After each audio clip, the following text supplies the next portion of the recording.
अस्सलाम वालेकुम, this is Aqsa Mahmood and welcome to my channel. New year की पहली बैड न्यूज़ ये है कि हमारा एक चूज़ा रज़ाए इलाही से वफ़ात पा चुका है। और इसी के साथ साथ दूसरी बैड न्यूज़ ये है कि जो हमारा दूसरा चूज़ा है, ये पीछे वाला ब्राउन वाला, ये भी एक दिन पहले उसके साथ साथ जा मिला है पहले वाले के साथ। मतलब टोटल 4 चूज़ों में से 2 चूज़े वफ़ात पा चुके हैं, अब 2 चूज़े बचे हैं बस। जो इतने छोटे चूज़े होते हैं ना, ये बड़े ही कोई नाजुक होते हैं।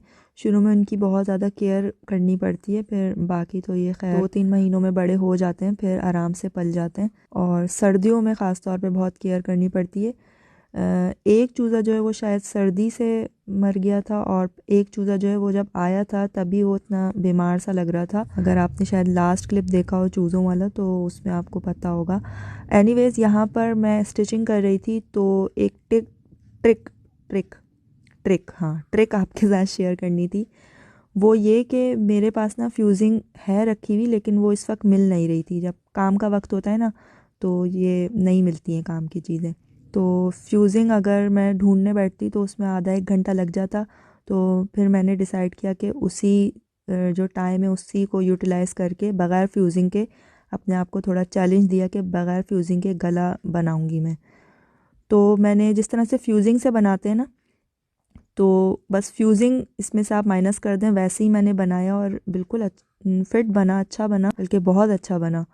ये कपड़ा थोड़ा मोटा है, तो मेरे ख़्याल में अगर मैं फ्यूजिंग लगाती ना तो वो हार्ड हार्ड सा लगता।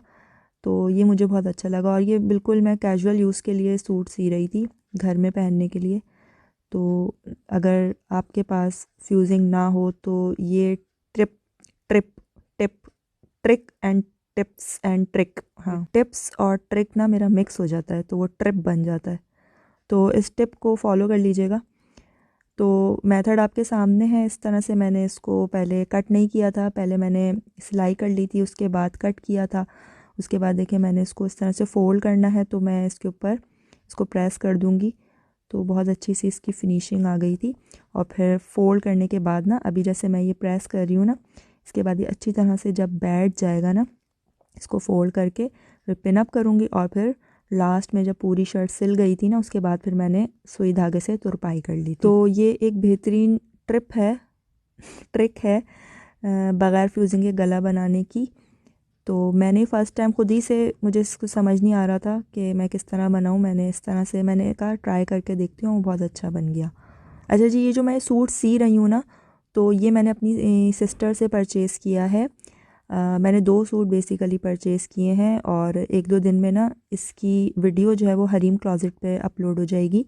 अगर आप लोग ये बाय करना चाहती हैं बहुत ही रिजनेबल प्राइसेस में, आपको ये 3 पीस सूट शॉल नुमा दुपट्टा है वो, इसमें शायद इस वीडियो में मैंने क्लिप नहीं बनाई है, लेकिन अगर आपको बाय करना है तो आप हरीम क्लोज़ेट पे विज़िट कर लीजिएगा 1-2 दिन में, वहाँ पे मैं वीडियो अपलोड कर दूँगी। सिर्फ़ और सिर्फ 1500 का ये सूट है। मैंने तो 2 सूट ले लिए थे, क्योंकि मुझे एक तो सर्दी बहुत लगती है और इसका जो कपड़ा है ना वो बड़ा मोटा है, तो मुझे मोटे कपड़ों की बड़ी तलाश रहती है।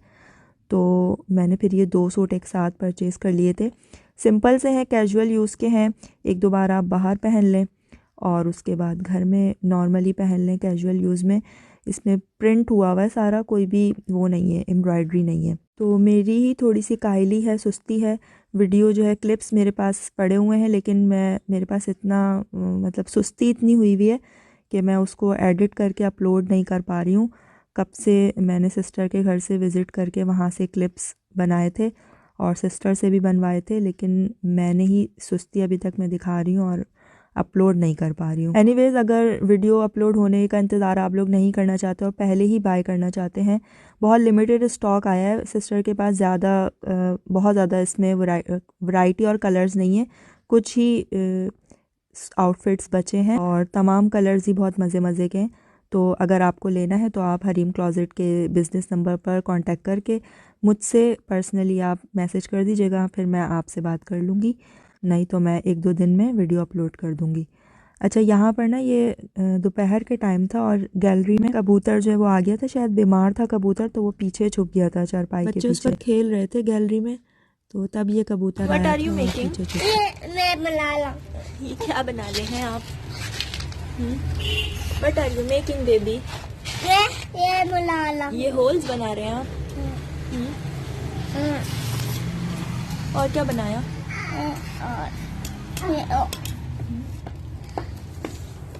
आप क्या बनाया? आप क्या बनाया? मैं ये बना रही हूँ। शेप्स?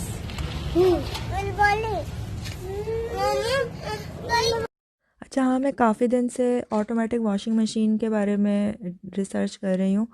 तो अगर आप में से जो देखने वाले हैं वो वॉशिंग मशीन ऑटोमेटिक उन्होंने ली है तो प्लीज़ काइंडली शेयर कीजिए अपने रिव्यूज़ इन कमेंट्स कि कौन सी बेस्ट है। मुझे हायर की ही लेनी है, बट मॉडल नंबर मुझे समझ नहीं आ रहा कि कौन सा बेस्ट रहेगा। तो जब इतनी वैरायटी होती है ना तो फिर चूज़ करना बहुत मुश्किल हो जाता है।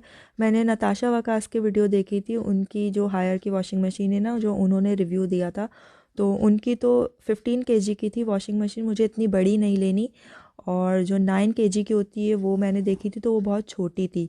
मुझे मिडिल वाली जो होती है ना 12 केजी वाली, मुझे वो वाली लेनी है, लेकिन मॉडल नंबर मुझे समझ नहीं आ रहा कि मैं कौन सा वाला लूँ। तो मैंने जो एक क्लिप डाला था तो इसमें वहाँ हायर के आउटलेट में ये 3 वॉशिंग मशीन्स ही डिस्प्ले पर रखी हुई थी। तो इसमें जो मिडिल वाली थी ना वो मुझे समझ में आ रही थी।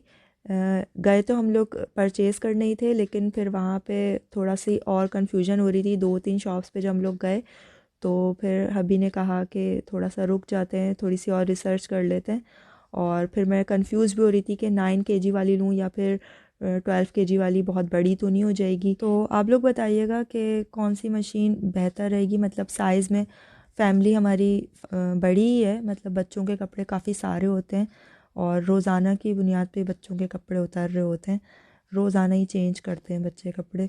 तो हफ्ते में 2 बार मशीन लगना तो मस्ट है, और सर्दियों में तो ज़ाहिर है ज़्यादा चीज़ें होती हैं, डबल डबल बच्चे पहन रहे होते हैं और ज़रा सा गीला हुआ फ़ौरन उतारना पड़ता है, तो फ़ौरन गंदे भी हो जाते हैं। हरीम और अरहम के तो फ़ौरन कपड़े गंदे हो जाते हैं, 2-3 घंटे में ही बस गंदे हो जाते हैं, तो बहुत ज़्यादा कपड़े हो जाते हैं। तो मैंने तो यही सोचा था कि मैं 9 केजी वाली लूँगी, लेकिन जब हमने 12 केजी वाली देखी तो उसमें काफ़ी डिफरेंस लग रहा था। 9 केजी का टब बहुत ही मुझे छोटा लग रहा था। अगर आप लोग बताइएगा, अगर आप लोग में से कोई यूज़ कर रहा है ये ऑटोमेटिक वॉशिंग मशीन तो ज़रूर मेरे साथ शेयर कीजिएगा अपना एक्सपीरियंस।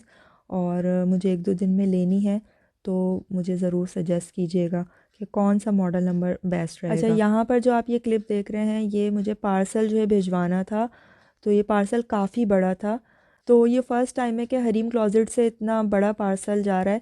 ये हरीम क्लोज़ेट की इसमें 2-3 चीज़ें हैं, लेकिन जो बाकी चीज़ें हैं वो पर्सनल चीज़ें मंगवाई थी जिन्होंने मंगवाई थी।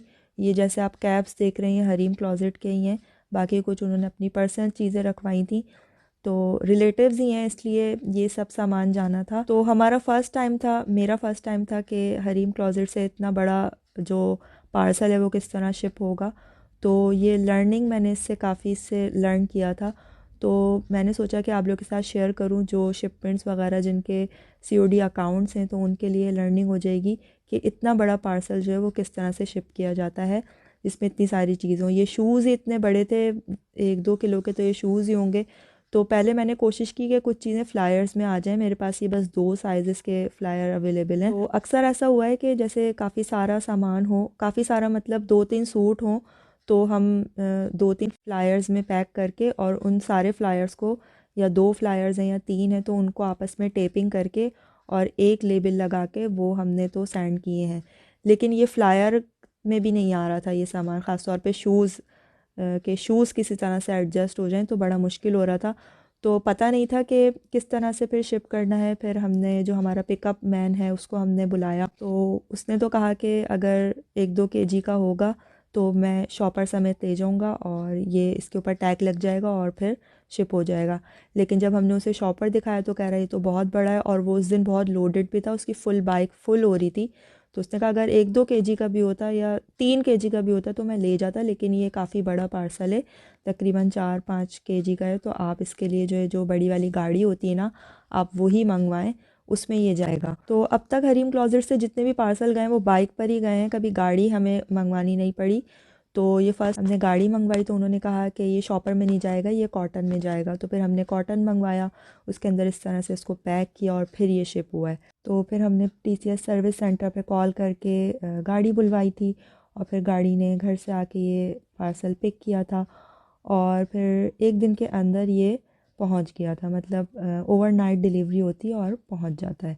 तो कॉटन का मुझे डाउट हो रहा था कि पता नहीं ये कॉटन इस तरह से वो रिसीव करेंगे, कनौर का ये कॉटन था। तो खैर उन्होंने इस पर कुछ नहीं कहा, मुझे ख़ुद नहीं पता था कि किस तरह से ये डिस्पैच होता है। सो यही थी बस आज की वीडियो। आई होप कि आज की वीडियो आपको पसंद आई होगी। मिलते हैं इंशाल्लाह फिर नेक्स्ट वीडियो में। अल्लाह हाफ़िज़।